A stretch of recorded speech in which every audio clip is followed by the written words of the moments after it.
Aujourd'hui, nous allons parler du monde municipal avec M. Alain Rivard, qui a passé 4 décennies à l'Hôtel de Ville de Saint-Hyacinthe.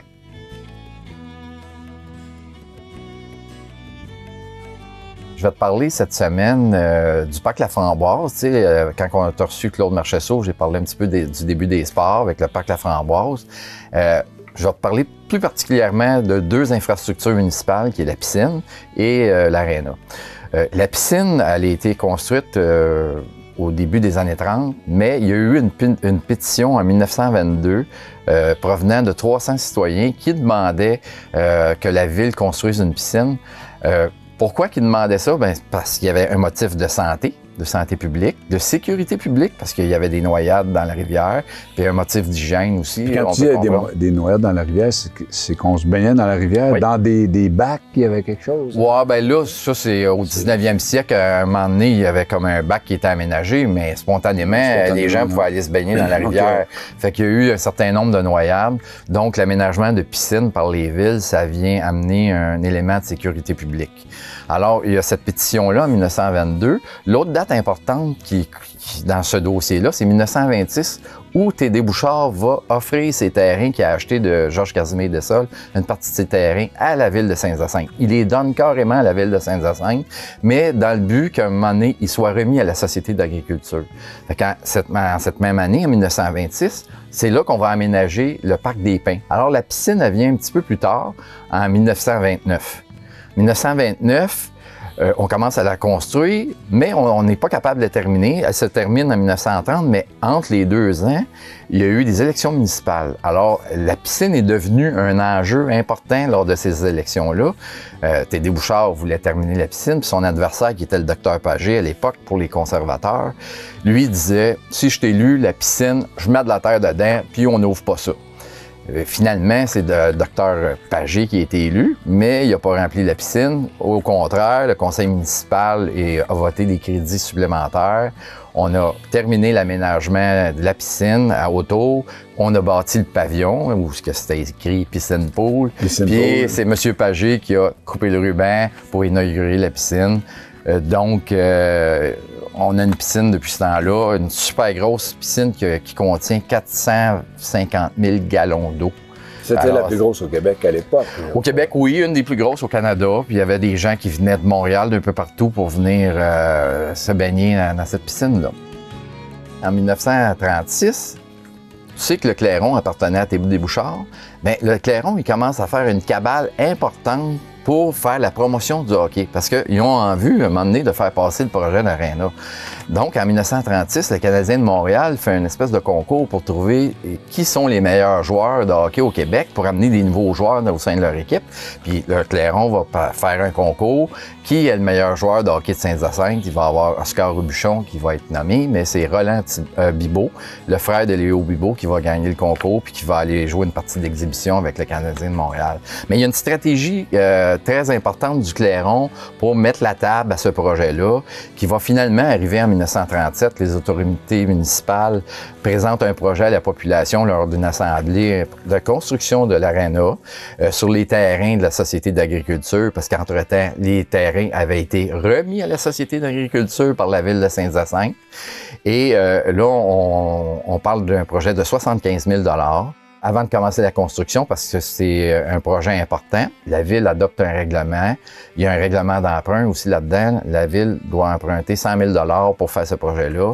Et comme c'est important, bien, on va soumettre ça à un référendum auprès de la population.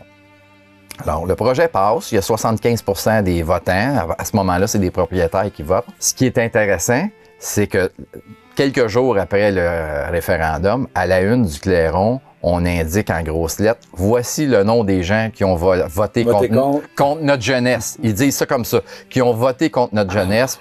Là, ils défilent les noms de tous ceux qui ont voté contre. Fait que ça jouait dur à l'époque. Ça jouait dur. On ferait pas ça, je pense, aujourd'hui. Fait que finalement, l'aréna, le chantier se met en marche, puis l'aréna va être terminée à l'été 1939. Le premier événement qui va se tenir là, c'est l'exposition agricole. Et ensuite, il va y avoir les Gaulois de Saint-Hyacinthe, qui c'est la première équipe intercité, qui porte le nom de Gaulois, qui va jouer la saison 1939-1940 dans ce stade-là. tout nouveau. Ensuite, les Canadiens de Montréal vont venir faire l'inauguration officielle du stade le 5 février 1940. Et là, ils vont tellement être apprécier les installations que pendant un certain nombre d'années, dans les années 40, ils vont venir faire leur camp d'entraînement à Saint-Hyacinthe.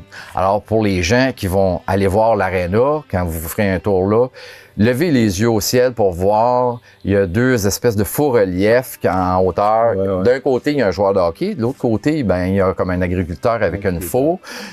Pourquoi c'est là? Parce que, justement, l'aréna a bénéficié de sommes d'argent qui venaient du gouvernement provincial, du ministère de l'Agriculture, qui a, dans le fond, contribué pour l'ordre de 50 000 $ pour la construction de l'aréna.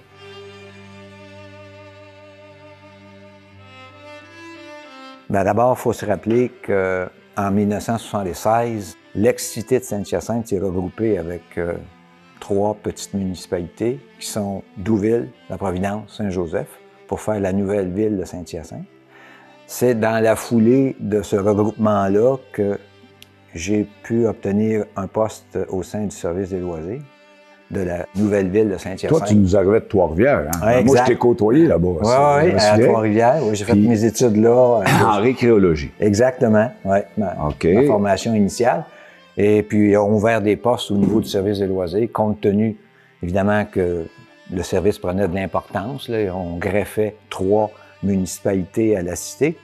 Alors, dès lors, la taille de l'organisation, les effectifs, évidemment, le budget et tout ça s'en est trouvé augmenté de façon importante. C'est M. Grégoire Girard qui avait, si on veut, orchestré à l'époque la fusion.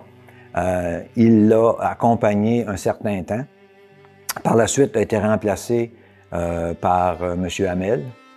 Et bon, il y a eu une succession là, de maires que j'ai côtoyé, certains de plus près que d'autres. Davantage, évidemment, vers la fin de ma carrière, avec M. Réaume et M. Bernier. OK. Mais à ce moment-là, tu es devenu là, un cadre supérieur de la ville. En fait, j'ai toujours été employé cadre parce qu'au service des loisirs, traditionnellement, les postes qu'on y retrouve, les gens sont appelés à travailler en soirée, la fin de semaine, tout ça, c'est plus pratique, si on veut, d'avoir un statut d'employé cadre.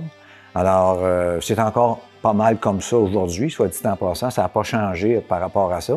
Alors, j'ai commencé comme ça. J'ai fait différents postes au sein du service des loisirs. Et pour arriver à des postes de direction, il a fallu attendre en 1982, alors qu'il y a eu une réorganisation administrative à la ville, justement. Qui coïncide avec l'arrivée de Clément Réaume. Exactement, qui coïncide avec l'arrivée de M. Réaume. Qui, on le sait, s'était bâti une réputation, lui aussi, à travers le sport et les loisirs. Donc, cette réorganisation-là a fait en sorte que je suis devenu directeur du service des loisirs en 1982, poste que j'ai occupé pendant à peu près 5 ans, avant de traverser, on appelait ça comme ça, nous autres, traverser la rivière, parce que les bureaux étaient à la rue Saint-Charles. À la Providence. À l'ex-hôtel de ville. L'ex-hôtel de ville. Exactement. Pour m'installer à l'hôtel de ville comme directeur général adjoint. Bon, alors c'est un peu ça, rapidement, qui est mon cheminement à l'intérieur de l'organisation de Saint-Hyacinthe, mais ce cheminement-là a été aussi fortement influencé par une évolution rapide de l'administration mascoutaine. Après le regroupement de 1976, la ville a dû prendre des décisions importantes à plusieurs égards, notamment au niveau de ses finances. Pour toutes sortes de raisons, il y avait eu du développement de façon importante dans les années 60, 70, début des années 80, qui ont en quelque sorte amené le niveau d'endettement de l'organisation peut-être un peu plus élevé qu'on l'aurait souhaité et qui commençait à hypothéquer la capacité d'investir de la ville. Moi, je dirais que c'est à cette époque-là qu'il y a vraiment eu un virage au niveau de l'organisation municipale de Saint-Hyacinthe.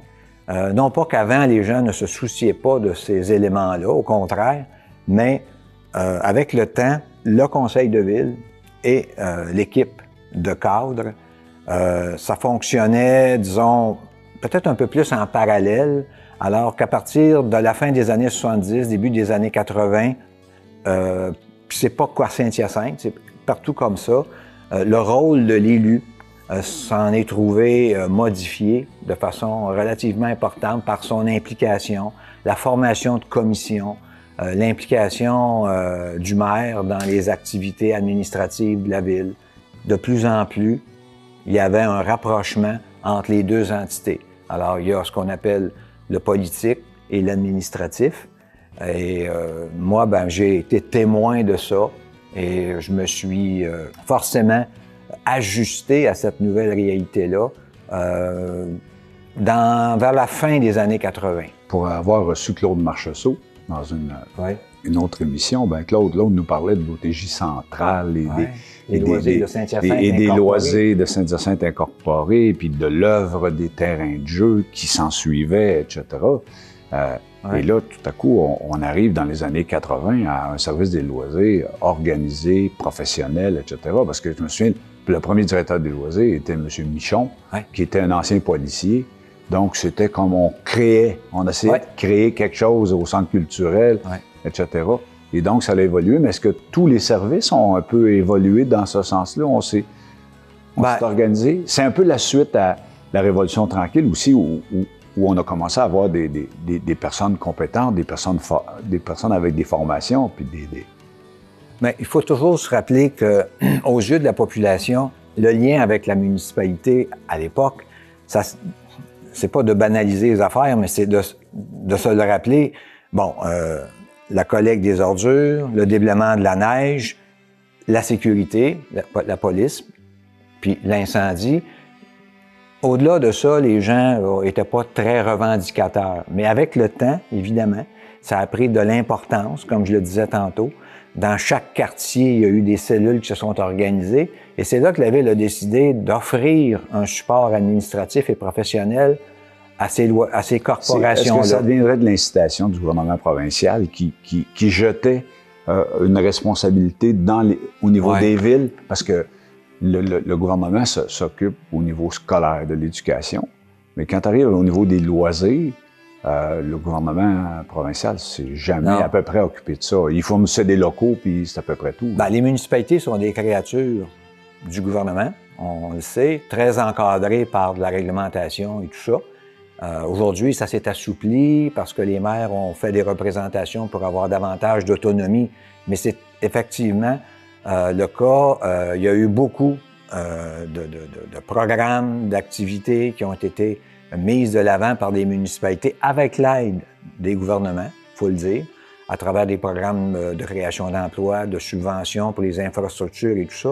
Mais les villes étaient responsables de l'organisation puis devaient faire en sorte de donner satisfaction à la population qui en demandait, évidemment, toujours un peu plus. Et on a vu au fil du temps des équipements sortir de terre à Saint-Hyacinthe un peu partout. Bon, récemment, c'était plus les terrains de soccer, mais à une certaine époque, c'était les piscines, les terrains de balle, il y en a eu. Les centres communautaires, chaque quartier devait avoir son centre communautaire. Et aujourd'hui, ben, ces infrastructures-là sont pour la plupart encore en place, ont été rénovées. C'est le cœur de chacune des entités paroissiales. Ça, à Saint-Hyacinthe, c'est assez unique. Quand on arrive vers 80... En quelle année tu es devenu directeur général? En 88. 88. Tu avais été pendant un an DGA. Un peu plus d'un an, oui. Adjoint, OK. Oui. Donc, à 88, tout change. Et là, tu tombes sous le règne de Clément Réaume. Comment ça se passe avec Clément? Bien, avec M. Réaume, que je connaissais fort heureusement depuis plusieurs années, à travers le sport qu'on s'était côtoyé, l'implication bénévole aussi, à travers des championnats canadiens qu'on a tenus à Saint-Hyacinthe à cette époque-là. Ça serait pas malhonnête, mais ce serait injuste de dire qu'il n'y avait pas un préjugé favorable à mon égard. Je pense que je l'ai toujours su, je l'ai toujours aussi répété à ceux qui me posaient la question. Et lorsque l'occasion s'est présentée, on m'a fait confiance, à commencer par lui. Ça aurait pu ne pas fonctionner parce que, évidemment, j'étais pas nécessairement prêt à ça autant qu'un autre aurait pu l'être parce que mes antécédents étaient strictement dans le domaine des loisirs à Saint-Hyacinthe. Mais étant mascoutin aussi, ça te donnait un gros avantage sur beaucoup dans beaucoup d'endroits, on engage des DG venant d'ailleurs. Ils ont 1 an d'appropriation. Mais toi, pour être là, te connaître depuis toujours, mais tu connaissais comment on dit souvent que les gens qui sont issus du domaine des loisirs, puis là, je ne prêche pas nécessairement pour ma paroisse, mais je peux l'affirmer pour l'avoir constaté ailleurs, que l'école des loisirs en est une excellente pour préparer quelqu'un à une direction générale. Parce que ça le dit, direction générale, on est spécialiste de rien, mais on peut parler d'à peu près n'importe quoi. Mais c'est surtout de savoir communiquer, de savoir responsabiliser, bien s'entourer et d'avoir ce qu'on appelle une chaîne de traitement de dossiers qui soit efficace. Moi, aujourd'hui, mon credo, c'est l'efficacité. J'essaie de faire en sorte que dans les organisations que je visite, celles-ci puissent au moins s'assurer d'un niveau d'efficacité qui va faire en sorte que l'élu va être satisfait, la population va être satisfaite et le cadre qui travaille à l'intérieur de cette organisation-là va l'être aussi. Quand toi, tu arrives, on est une ville, la fusion vient d'avoir lieu, la première fusion, 76, on tombe à une ville à peu près à 40 000 de population. Un peu moins. Un petit peu moins, 38 000, et une infrastructure conséquente. Et là, on grossit, on arrive avec la fusion de 2001, on tombe à 50 quelques mille, et ça grossit tout le temps. Mais c'est aussi parce que on se donne des mandats qu'on n'avait pas. Tu sais, comme tu nous dis, au début, on s'occupait des feux, de la police et des neigements. Et là, on arrive, on commence à s'occuper d'urbanisme, on commence à s'occuper d'archives, on commence à s'occuper de différents domaines, là. Et est-ce que la Ville de Saint-Hyacinthe a pris le pli facilement? Facilement. Évidemment, par la taille, il y a des réalités qui s'imposent. Je veux dire, administrer une organisation de 32 000 qui passe à 52 000, c'est pas la même chose. C'est clair qu'il y a des effectifs à ajouter, des budgets grossissent. Mais on fait pas juste doubler. Non. On quadruple. D'ailleurs, il faut éviter le piège là, de faire entrer du personnel pour entrer du personnel au prétexte qu'on est plus nombreux puis qu'il y a des études qui démontrent que c'est pas comme ça que ça fonctionne. Il faut mettre en place une structure qui va être efficace, qui va faire, entre guillemets, la job. Mais oui, au même moment, les gens ont plus d'attentes. Les gens questionnent d'avant. Et c'est correct. Il faut davantage communiquer. Donc, au niveau des communications, ça prend un plan de communication, ça prend des gens pour porter les communications. En urbanisme, c'est pas tout que de donner des permis. Bon, il y a des règlements, il y a du zonage, il y a des plans particuliers d'urbanisme, il y a un schéma d'aménagement. C'est toutes des notions qui sont arrivées au tournant de ces années-là, auxquelles les villes ont été obligées d'y aller, puis de faire ce qu'il fallait. Alors, tout ça, évidemment, avec ce qui existait déjà au niveau de la sécurité publique, de l'incendie et des travaux publics, a fait en sorte que les organisations municipales ont grossi de façon importante. Mais à la direction générale, le mandat, en tout cas, que je concevais être le mien, c'est de faire en sorte qu'on demeure compétitif, qu'on ait un rapport qualité-prix acceptable, donc un taux de taxation qui soit dans la norme et dans la moyenne des villes comparables, et que les gens soient satisfaits des services rendus. Donc à t'écouter, il y a comme trois cibles qu'il faut atteindre, c'est-à-dire répondre au ministère des Affaires municipales. Oui, parce qu'on est une créature des cités et villes, là. Ministère des Affaires municipales. Des Affaires municipales, OK. Ouais. Ensuite, il faut répondre aux attentes des citoyens. Mm-hmm. Et ensuite, il faut s'assurer que le budget et que les finances soient saines. Ouais, mais Donc, il y a comme trois éléments qui nous sont très interreliés. Hein? C'est sûr qu'une municipalité qui a mis tous ses œufs dans le même panier, à un moment donné, confrontée à des choix, ça peut être difficile. Alors, il faut essayer de doser. Et moi, en tout cas, je constate aujourd'hui, après 10 ans que j'ai quitté la direction générale de la ville, je constate qu'aujourd'hui, ce qu'on a pu mettre en place est très largement encore existant.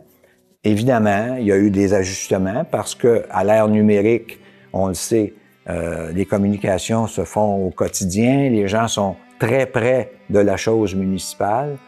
Quand ça ne va pas, on a juste à voir certains projets qui les gens réagissent rapidement, se font entendre et veulent être entendus et écoutés. Il y a de la consultation comme on en avait peut-être pas autant il y a une quarantaine d'années. Pas parce que les gens voulaient nécessairement cacher tout ce qui se décidait à ce moment-là. C'était dans l'air du temps. C'était pas culturellement. Pas, exactement. Puis la population n'était pas aussi curieuse qu'elle peut l'être aujourd'hui ou revendicatrice qu'elle peut l'être aujourd'hui.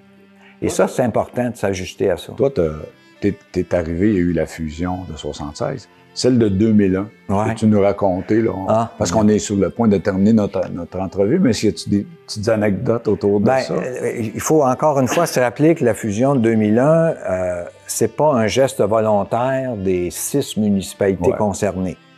C'est imposé. C'est pas 6 maires qui se sont rencontrés et disent, bon, on va faire une nouvelle ville avec tout ça. Il va y avoir des économies d'échelle, on va harmoniser toute taxation, on participe tous de la même chose, puis on profite tous de la même chose. Fait qu'on va... Non, c'est pas comme ça que ça s'est passé. On se souviendra. Le gouvernement a souhaité que, ici à Saint-Hyacinthe, après discussion, je me souviens, c'était pas évident, tant pour la population concernée, que ce soit de Saint-Roy, Saint-Thomas, paroisse Notre-Dame ou Saint-Hyacinthe-le-Confesseur, d'accepter comme ça, unilatéralement, ce regroupement-là. Le gouvernement avait dit, ben écoutez, là, le protocole de regroupement, si vous n'êtes pas capable de vous entendre, on va vous en proposer un, nous autres. Alors évidemment, les maires ont dit non, on ne se fera pas imposer un protocole de regroupement, on va le négocier nous-mêmes du mieux qu'on peut. Alors, ça a donné lieu à de nombreuses rencontres. Vous rappellerez... Des gens colorés. Oui, ben des gens qui avaient à cœur leur communauté, c'est clair, et qui n'avaient pas nécessairement l'impression que la ville de Saint-Hyacinthe, qui sortait d'une période un petit peu plus difficile financièrement, mais qui allait vers des jours plus heureux, là, parce que la dette était sur le point d'être remboursée, était le meilleur deal pour eux autres, là. Ils n'étaient pas convaincus de ça du tout. Alors, il a fallu, évidemment, y aller d'un certain nombre de concessions et de nombreuses discussions. Et finalement, bon, il y a eu l'entente parce que les gens préféraient une entente négociée, même imparfaite, que de s'en faire imposer une. Puis aujourd'hui, après toutes ces années, je pense pas que beaucoup de gens souhaiteraient revenir en arrière. Non, je pense pas. Je ne crois pas. C'est toujours... Aujourd'hui, on est une belle communauté. Les gens, évidemment, peuvent profiter aux mêmes conditions, tout le monde, d'investissement, d'infrastructures, d'une qualité de service dont on peut être fier à Saint-Hyacinthe. Mais c'est sûr qu'un regroupement dans des conditions comme celle-là, c'est jamais facile. Et là, nous, il y avait quand même plusieurs municipalités qui étaient concernées. Puis c'est pas la taille qui fait que la personne c'est moins important ou plus important. Chacune d'elles avait des préoccupations, des dossiers à sauvegarder, puis souhaitait sortir de cet exercice-là pas trop écorché. Pas trop écorché, non, je peux voir. Mais en terminant, je veux juste savoir, regarder avec toi, puis je veux pas te mettre dans une position de grand-mère, là, je te l'ai dit, je veux pas, tu sais, on disait dans le temps que Bernard Landry, il ne fallait pas qu'il parle il était sorti, etc. Mais là, Alain Rivard, lui, c'est quoi sa vision sur Saint-Hyacinthe actuellement et le futur qui s'en vient? Est-ce que tu penses que... Parce que toi, tu étais là à un passage et tout ça, c'est la suite des décisions que tu as prises. Avec les membres du conseil de l'époque, dont M. Bernier, que je salue au passage, il y a eu des gestes courageux de poser à cette époque-là, notamment l'entente intermunicipale sur les loisirs qui a été pas mal plus difficile à arracher et négocier que le regroupement. Parenthèse.